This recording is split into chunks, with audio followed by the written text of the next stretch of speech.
प्यारे बच्चों नमस्कार। कैसे हैं आप सब? उम्मीद करते हैं आप सब बढ़िया होंगे। आप सबका स्टडी जो चल रहा होगा बहुत बहुत बेहतरीन चलेगा। तो आज के क्लास में बात करेंगे क्लास 12th के बायोलॉजी के मोस्ट इंपोर्टेंट ऑब्जेक्टिव क्वेश्चन जो आपके एग्जाम के लिए काफी ज्यादा इंपॉर्टेंट होगा। बाबू आप लोग अच्छे तरीका से देखिएगा क्योंकि वायरल हर एक साल आपके एग्जाम में सारे क्वेश्चन आता है, इसलिए पूरे वायरल क्वेश्चन है। आप अच्छे तरीका से सारे क्वेश्चन को देख कर जाना, नहीं बुझाएगा वहां पूछना जरूर तुम सब, ठीक है ना। तो चलिएगा बिना टाइम का क्वेश्चन की तरफ बढ़ते हैं। इससे पहले क्लास को लाइक नहीं किए हो तो क्लास को फटाफट लाइक कर लो और चैनल को सब्सक्राइब कर लो। और व्हाट्सएप ग्रुप से नहीं जुड़े हो और जुड़ना चाहते हो तो नंबर है 8809691669। इस पर मैसेज करके तुम सब बाबू अवश्य जुड़ जाना। सारे बच्चे जितने बच्चे हो सारे बच्चे अवश्य मैसेज करके जुड़ जाना, या डिस्क्रिप्शन में लिंक है वहां से क्लिक करके जुड़ जाना है, ठीक है। और हमारे साथ तुम सभी आंसर को लगाते चलना है बाबू, ठीक है ना। देखोगे 1 नंबर क्वेश्चन आपके स्क्रीन पर आ चुका है। कहा क्या जा रहा है कि अपीयरन मंडल क्या प्रदर्शित करता है। बहुत इंपॉर्टेंट है, हमने बतलाया था जीन का रेगुलेशन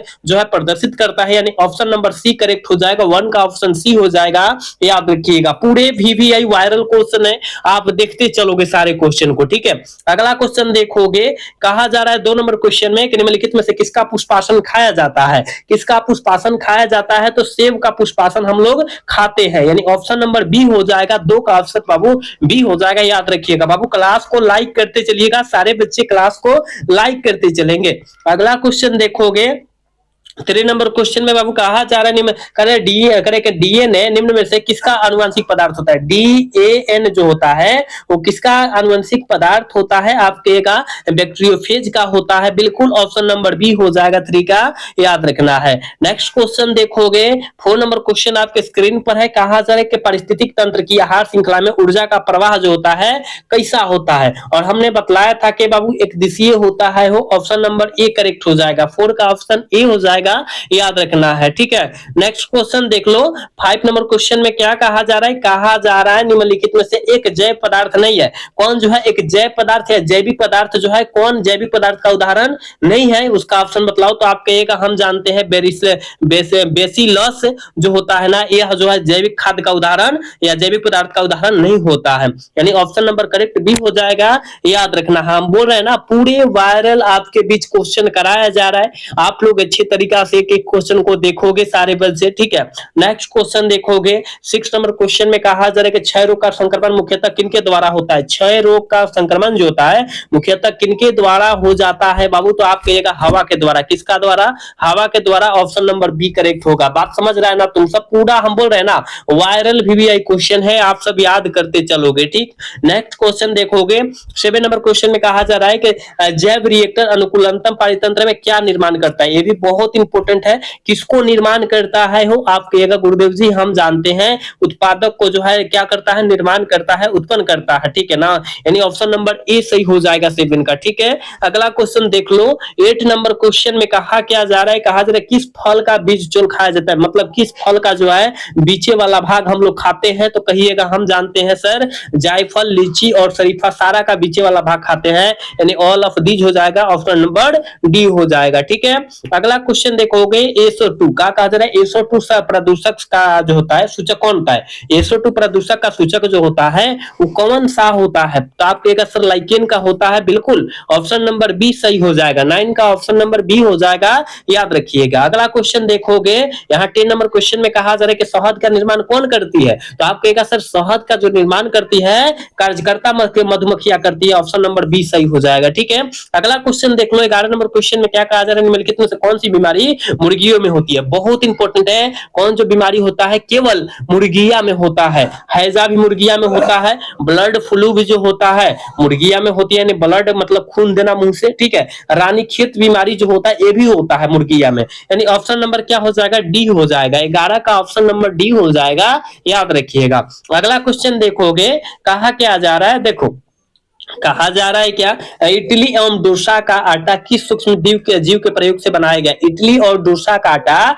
किस सूक्ष्म जीव के जो है प्रयोग से बनाया गया है, आप कहेगा गुरुदेव जी हम जानते हैं ईस्ट से बनाया गया। किससे, ईस्ट से बनाया गया है, ऑप्शन नंबर क्या हो जाएगा, डी सही हो जाएगा। 12 का ऑप्शन जो प्यारे बच्चे डी लगा रहे हो 100% सही हो जाएगा। बाबू क्लास को लाइक तो करते चलो, चैनल को सब्सक्राइब नहीं करे तो सब्सक्राइब भी कर लेना सारे बच्चे, ठीक है। चलो अगला क्वेश्चन देखोगे कहा जा जा रहा है ना, कहा जा रहा है एगा रोज किससे प्राप्त होता है, एगा रोज जो प्राप्त होता है वो किससे होता है, तो याद रखिएगा समुद्री घास से होता है। ऑप्शन नंबर बी सही हो जाएगा, याद रखिएगा।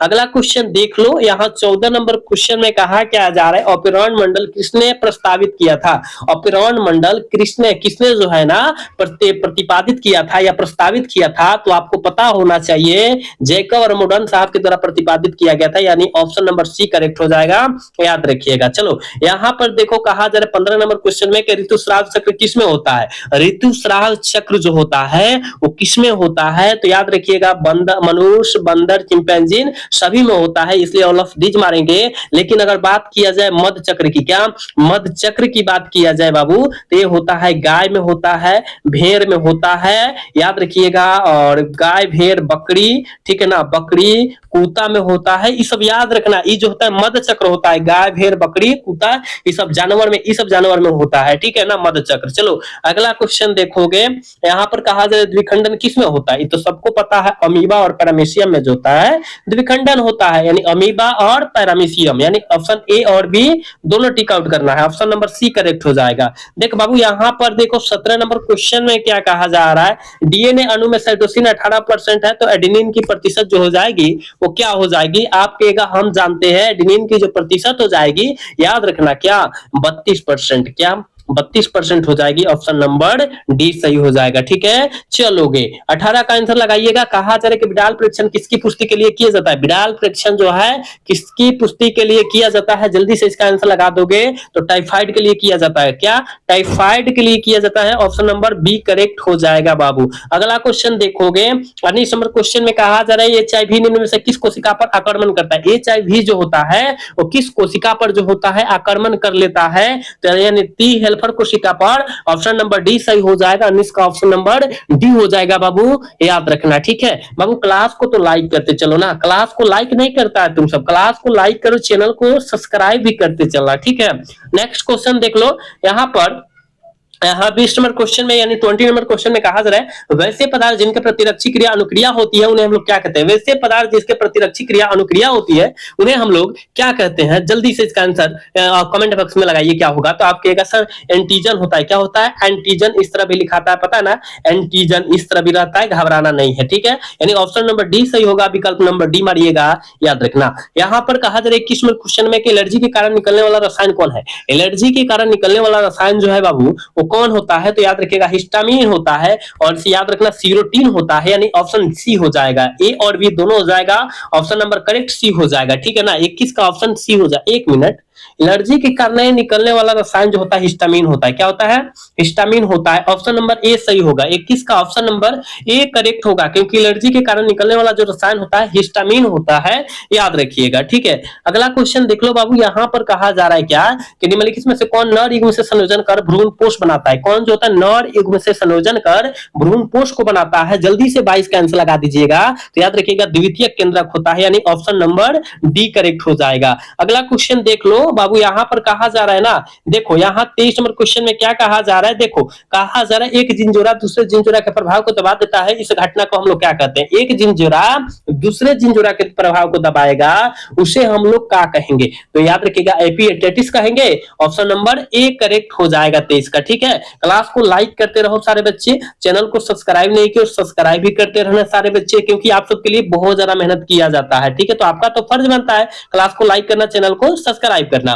देखोगे कहा क्या जा रहा है, कहा जा रहा है ट्रांसफर आरएनए में पाए जाने वाला 3 क्षारकों का क्रम जो संदेश वाहक होता है, आरएनए से कोडन से बंधता है, उसे हम लोग क्या कहते हैं, उसे बाबू हम लोग क्या कहते हैं, तो याद रखिएगा एंटीकोडन कहते हैं, यानी ऑप्शन नंबर सी करेक्ट हो जाएगा 24 का, याद रखिएगा। देख रहे हो ना कितना मस्त इंपोर्टेंट क्वेश्चन है, तुम सब याद करते चलो, ठीक है। देखोगे यहाँ पर 25 नंबर क्वेश्चन में क्या कहा जा रहा है, कहा जा रहा है बुचेरिया बैक्ट्रो फिर जो आदमी में फलेरिया रोग को पैदा करता है उस समूह को हम लोग क्या कहेंगे, उस समूह को हम लोग क्या कहते हैं, जल्दी लगाओ, तो आप कहेगा हेलमिंथ के कारण होता है, उस समूह को जो है हम लोग हेलमिंथ कहते हैं, याद रखना, ठीक है। फलेरिया मतलब समझ जाओ ना, जिसका पैर फूल जाता है उसे फलेरिया हम लोग कहते हैं, ठीक है। अगला क्वेश्चन देख लो, यहाँ पर देखो 26 नंबर क्वेश्चन कितना इंपॉर्टेंट है, कहा जा रहा है कि अत्यधिक अल्कोहल के सेवन करने से कौन सा अंग सबसे ज्यादा प्रभावित होता है, मतलब कहने का मतलब है कि आप आप जो है अल्कोहल लेते हैं, दारू पीते हैं, तो दारू पीजिएगा तो कौन सा अंग जो हो जाएगा सबसे ज्यादा प्रभावित होगा यानी खराब हो जाएगा? तो यकृत, जिसे हम लोग किडनी के रूप यकृत कहते हैं, जिसे किडनी हम लोग कहते हैं, ये खराब हो जाता है। ठीक है, अगला क्वेश्चन की तरफ बढ़ते हैं। कहा जा रहा है ना, कहा जा रहा है क्या? हाँ, कहा जा रहा है मेंडल के जो है एक नियम का अपवाद क्या है? मेंडल ने आनुवंशिकता का नियम दिया था, तो उसी में कहा जा रहा है एक अपवाद क्या था? तो आप कहिएगा सहलगनता का नियम। बिल्कुल ऑप्शन नंबर सी हो जाएगा, याद रखिएगा। अगला क्वेश्चन देखोगे, कहा जा रहा है निम्नलिखित में से कौन यौन संचारित रोग है? बहुत इंपॉर्टेंट है। यौन संचारित रोग होता है जो होता है सिफिलिस होता है, गोनोरिया होता है, एड्स होता है, हर्पिस विषाणु होता है। तो देखो इसमें से 4 को नाम बोलो, इसमें से कौन दिया है? तो कहिएगा सिफिलिस दिया है, तो सिफिलिस हो जाएगा, ऑप्शन नंबर डी सही हो जाएगा। ठीक है ना, क्योंकि यौन संचारित रोग जो होता है गोनोरिया, सिफिलिस, एड्स और सिफिलिस होता है। ठीक है ना, हर्पिस विषाणु भी होता है, याद रखना। चलो यहाँ पर 29 नंबर क्वेश्चन में कहा क्या जा रहा है? कहा जा रहा है ना निम्नलिखित में से कौन विषाणु से होने वाली बीमारी नहीं है? कौन जो है विषाणु से होने वाली बीमारी नहीं है? तो याद रखिएगा, याद रखना डिफथेरिया हो जाएगा, ऑप्शन नंबर सी करेक्ट हो जाएगा, याद रखना है। अगला क्वेश्चन देखोगे 30 नंबर क्वेश्चन में क्या कहा जा रहा है बाबू? कहा जा रहा है निम्नलिखित में से कौन पशुपालन से सम्मिलित नहीं है? कौन जो है पशुपालन से सम्मिलित नहीं है? जल्दी से लगा दोगे, जल्दी बतलाओगे तो आप कहेगा सर हम जानते हैं, यह जो हो जाएगा कार्बनिक खेती हो जाएगा, ऑप्शन नंबर डी सही हो जाएगा। ठीक है ना, ऑप्शन नंबर डी सही होगा, याद रखिएगा बाबू। तो आप सबके बीच बहुत इंपॉर्टेंट क्वेश्चन कराया जा रहा है, देखो कितना इंपॉर्टेंट क्वेश्चन है सारे। ठीक है, चलो कहा जा रहा है क्या निम्नलिखित में से किसका संबंध माइक्रोबायोलॉजी से नहीं है? किसका संबंध जो है माइक्रोबायोलॉजी से नहीं है? तो याद रखिएगा स्टेनफेन हिल्स के नहीं है, यानी ऑप्शन नंबर इसका सी करेक्ट हो जाएगा। 21 का ऑप्शन करेक्ट सी हो जाएगा, याद रखिएगा। अगला क्वेश्चन देखोगे, कहा जा रहा है 32 नंबर क्वेश्चन में कहा जा रहा है कि एंटीकोडन किसमें पाया जाता है? पता है क्या? एंटीकोडन जो होता है, याद रखिएगा, टीआरएनए में पाया जाता है, टीआरएनए में पाया जाता है। ऑप्शन नंबर क्या हो जाएगा बाबू? बी करेक्ट हो जाएगा।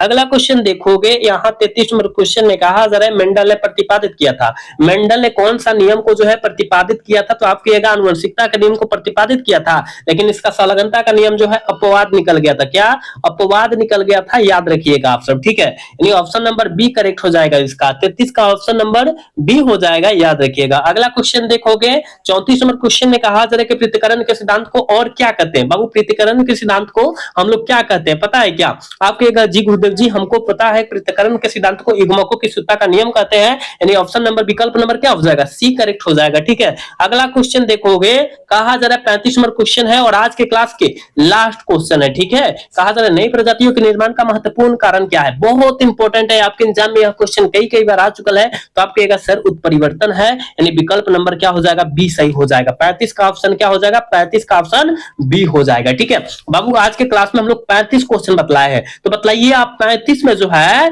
35 में आप कितना सही कर पाए हो? ईमानदारी पूर्वक, कोई बच्चा झूठ नहीं बोलेगा। 35 में तुम सब कितना सही कर पाए हो, ईमानदारी पूर्वक बतलाना। ठीक है ना, क्योंकि 35 क्वेश्चन लाए थे, पूरा गैस वायरल क्वेश्चन आपके बीच हमने लाया था। तो बतलाओ कैसा लगा क्लास आज का? ठीक है, और कितना सही किए हो? ठीक है, कितना सही किए हो, कितना गलत किए हो, ईमानदारी पूर्वक, कोई बच्चा झूठ नहीं बोलेगा, सारे बच्चे बतलाएंगे। ठीक है ना, और क्लास अगर अच्छा लगा हो बाबू तो क्लास को लाइक कर लेना, चैनल को सब्सक्राइब कर लेना, और हमारे व्हाट्सएप ग्रुप से नहीं जुड़े हो और जुड़ना चाहते हो तो नंबर है 8809691669, इस पर मैसेज करके तुम सब और से जुड़ जाना। ठीक है, तो चलो सारे बच्चे जुड़ जाओ और सारे बच्चे सारे क्वेश्चन को याद कर लो। ठीक है, मिलते हैं अगला क्लास में, तब तक के लिए जय हिंद, जय भारत, टाटा, बाय बाय।